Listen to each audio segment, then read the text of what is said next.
Solutions, Section D, Colligative Properties. This is the last section of our lecture notes. Colligative properties are going to be properties that are based on the number of particles and not the type of particles. So these are things that what's important is that there's pieces there disrupting the normal pattern that you would see interactions between the particles of a solution typically, and not necessarily what type of particles they are. So it's the number of pieces. So if we look at a quick diagram of what happens, if you have your pure solvent here, and these particles can interact with each other, there's a certain amount of intermolecular force, they have a certain rate at which they can evaporate and move in their vapor pressure. When you put a non-volatile, so when it's not just going to evaporate out quickly, non-volatile solute in there, those pieces get in between and interrupt and change the way the pieces of the solvent interact with each other. And that's going to change their properties. There's only two colligative properties that you're responsible for knowing, and those are boiling point elevation and freezing point depression. Elevate, raise up. So if it's boiling point elevation,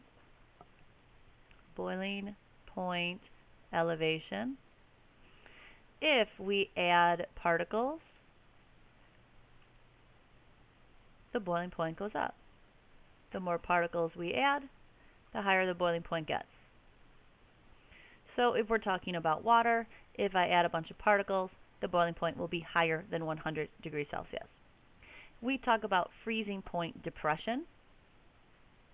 So if I'm adding particles, the more particles that I add, the lower the freezing point gets. So if we're talking about water, water freezes at 0 degrees Celsius. I add a bunch of particles. It has to be colder than 0 degrees Celsius to freeze it. That's the big concept here. Boiling point elevation. If you memorize that goes together. Boiling point elevation goes together. To elevate means to raise up. For every mole of particles, we raise the boiling point of our solution by 0.52. So for every 1 mole of sodium chloride we put into water, we get 2 moles of particles. So for every 1 mole we put in, we get 2 moles out, which means we're going to multiply our 0.52 by 2, and we would raise the boiling point of water by 1 degree Celsius. Boiling point elevation, you would have to have a pretty concentrated solution to significantly change the boiling point by enough for it to make that big of a difference. Ionic compounds dissociate. We talked about that earlier. So solutions made with ionic compound will have a bigger effect on the boiling point than covalent compounds will. They also do something else. We say that they can conduct electricity, and so we call them electrolytes. Electricity is the flow of electrons, and electrons have a negative charge. So if you have a neutral substance, there's nothing to help push or pull the electrons through. So if I just have solid sodium chloride over here that's neutral, there's nothing to help move those electrons. But if I have my aqueous sodium chloride, where I have positive sodium ions, the positive sodium ions will attract the electrons because opposite charges attract. The negative chlorine ions will push the negative electrons because like charges repel, and that will help the electrons flow through. So anything that's going to have areas of opposite charge in them are going to work really well as conductors of electricity. All right, let's take a look at what we mean by dissociate again. So we talked about this before. Ionic compounds are going to dissociate, so that means they're going to break apart into the ions that they're made out of.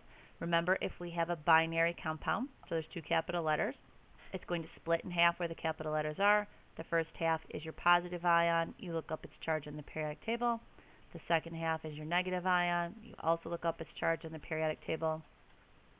So for every 1 mole of this KCl that I put in, I make 1 mole of potassium ions plus 1 mole of chlorine ions for a total of 2 moles of particles. If I have magnesium chloride, Again, I'm going to split this in half right here. So I have 1 mole of magnesium chloride splitting into 1 mole of magnesium ions, plus, look what happens. Each of these chlorine ions becomes its own separate chlorine ion. It doesn't stay hooked together in two pieces. So I end up with 2 moles of chlorine ions for a total of 3 moles of particles. So magnesium chloride would have a bigger effect on the boiling point than potassium chloride because it's made of more pieces. Be careful with that more pieces part though, because when we look down here at this ammonium sulfate, this is a ternary compound. How do I know it's ternary? There's 1, 2, 3, 4 capital letters. So it's going to split apart here where my polyatomic ion is. So for every 1 mole of this ammonium sulfate that I dump into solution, I have 2 sets of ammonium, so 2 moles of those particles, and 1 set of the sulfate for a total of 3 moles of particles. The polyatomic ions stay bonded together. The polyatomic ions do not split apart, they stay bonded together. Molecular substances are going to be things made with all nonmetals. Molecular substances made with all nonmetals. Typically, the most that we're going to look at are organic compounds, so things with carbons and hydrogens and oxygens. They do not conduct electricity. They are not electrolytes because they do not dissociate. They will not come apart. The way that they're held together keeps them together even in water. So our sucrose here does not break apart into carbons and hydrogens and oxygens. It stays put together. How will I know whether it breaks apart or not? Is it made with a metal or a polyatomic ion, or is it made with all nonmetals? Remember, the nonmetals are hydrogen and everything on the right. So if it's made with only nonmetals, it will not dissociate. These are tricky ones. This is an alcohol. The alcohol looks like it has a hydroxide polyatomic ion in there, but that OH is not considered a hydroxide. They call it a hydroxyl. And the way that it's holding on to the carbons in this compound won't let it dissociate off. Since it can't dissociate off, it's not a hydroxide ion, it stays hooked on as a hydroxyl, and it will stay together in this piece. So what you're really looking for is if it's made with all nonmetals, it's not going to dissociate. 1 mole of sucrose in my solution gives me 1 mole of dissolved sucrose particles. 1 mole of ethanol in my solution will give me 1 mole of ethanol particles. Will they raise the boiling point still? Yes. But if I'm comparing sodium chloride to sucrose, the sodium chloride is going to raise my boiling point more. So your order, if you're looking to see which is going to change the boiling point the most, it's going to be an ionic compound before a covalent compound. And it's going to be the ionic compound that's made of the most pieces. Freezing point depression, the same as boiling point elevation, except we're lowering the freezing point, and it actually has a bigger effect. So if I add 1 mole of particles to water, his new freezing point has to be negative 1.85 degrees Celsius. And you have an ionic compound. We use sodium chloride on our roads in the winter. So you make your sodium and your chlorine ions. So we have 2 moles of particles. You're going to have a greater effect on the freezing point if I have just 1 mole of sodium chloride in my solution, 1 molar solution. It has 2 moles of particles. My new freezing point is going to have to be negative 3.7 degrees Celsius. So when the people on the roads department look at the weather forecast, they can see how cold it's going to be outside, and they change the concentration.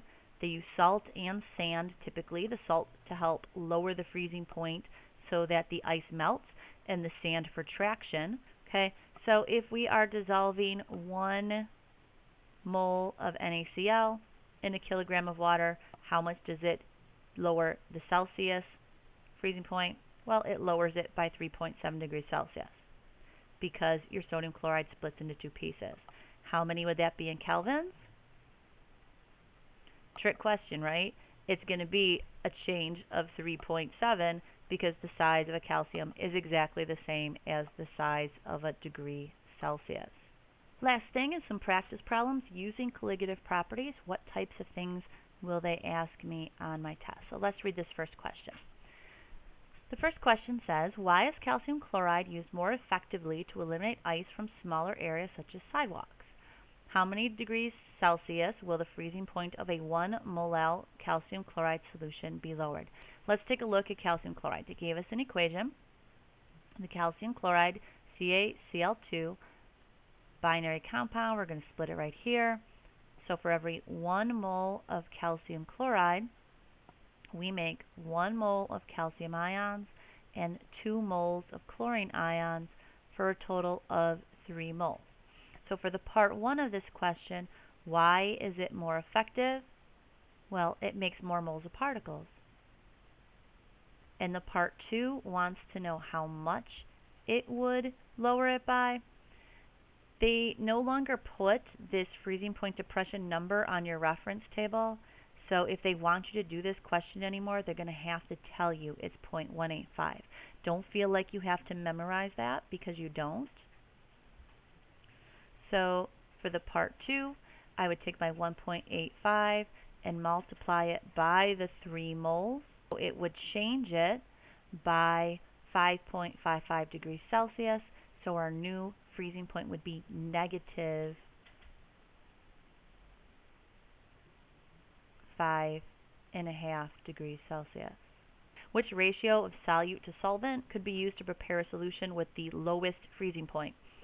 If you want the lowest freezing point, you want the most concentrated ionic one. So they're all 1 gram of solute, 1 gram in 100 or 1 gram in 1,000. Well, the 100 is going to be more concentrated by default. Sodium chloride, ionic, it's going to dissociate into 2 pieces. Glucose, covalent, it's going to stay together in 1 piece, so between the 2, your ionic is always more effective in lowering the freezing point, so there's your answer.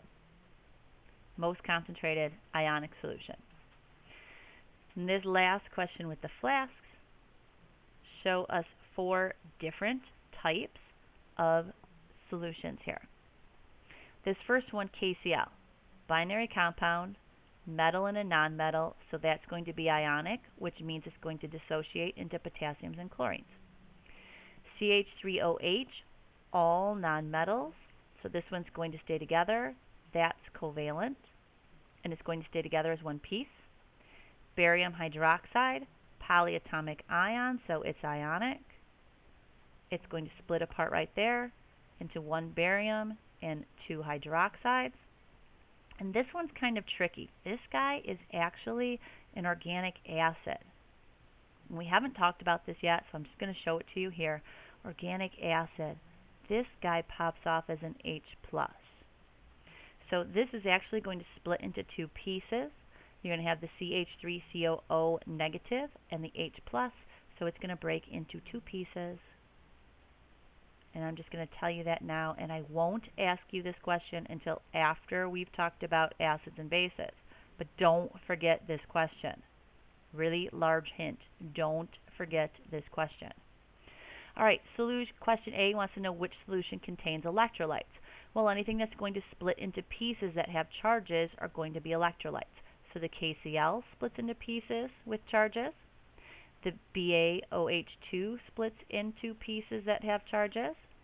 And our acid splits into pieces that have charges. So the only one here that's not the electrolyte is this covalent compound. Next question wants to know which one has the lowest freezing point.